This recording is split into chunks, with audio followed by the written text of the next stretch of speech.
Hi, I'm Ron Call from Urban Floor. Today I'm going to show you the basic installation steps for installing your urban floor using the floating method. After you've removed your old flooring, the first thing that you're going to want to check your floor is for flatness. It should be flat within 1/8 inch and 6 feet or 3/16 of an inch and 10 feet. Notice I didn't say the floor had to be level, only that it needed to be flat within tolerance. A slight slope to your floor, as long as it's flat, will not hurt your installation.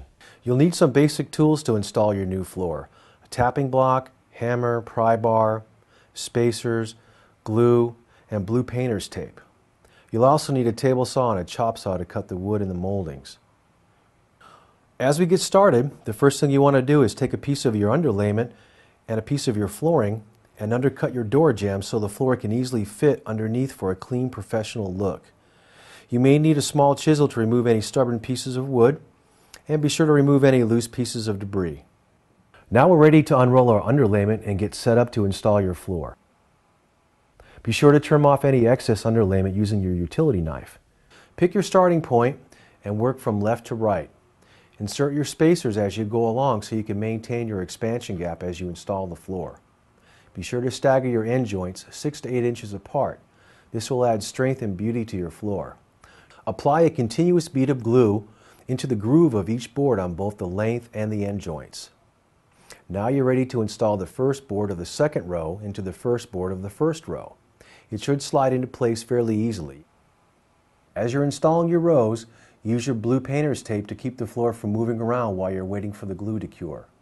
Do not use regular masking tape, as this may affect the finish on your floor. As you approach the doorway with your last board, mark it for cutting, maintaining your expansion gap. In this installation, we'll be using a reducer molding to transition to the adjacent floor that is lower than our urban floor. Now you're ready to install the last board of your first 3 rows. Be sure to work clean and wipe off any excess glue as you go along.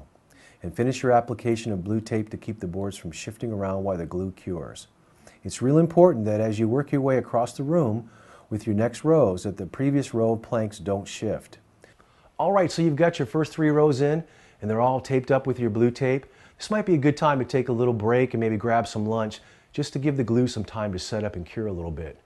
Now remember, as you continue to work your way across the room, work from left to right and continue to use your blue tape. To cut the last row, place the board to be cut directly on top of the last row of boards installed and place a marker board on top as shown and mark your cut line with the pencil. Cut the last planks to fit, maintaining your expansion gap. Using your pry bar, gently snug up the floor nice and tight and insert spacers or wedges to keep the floor from moving while the glue dries.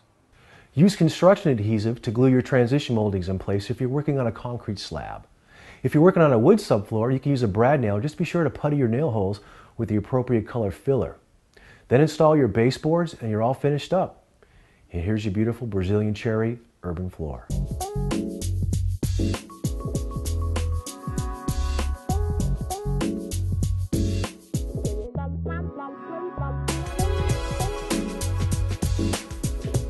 Once again, I'm Ron Call, and I just showed you the basic installation steps for installing your urban floor. If you have any questions, you can contact me directly at the blog section of our website at the Ask Ron column, and I'll get back to you as soon as possible.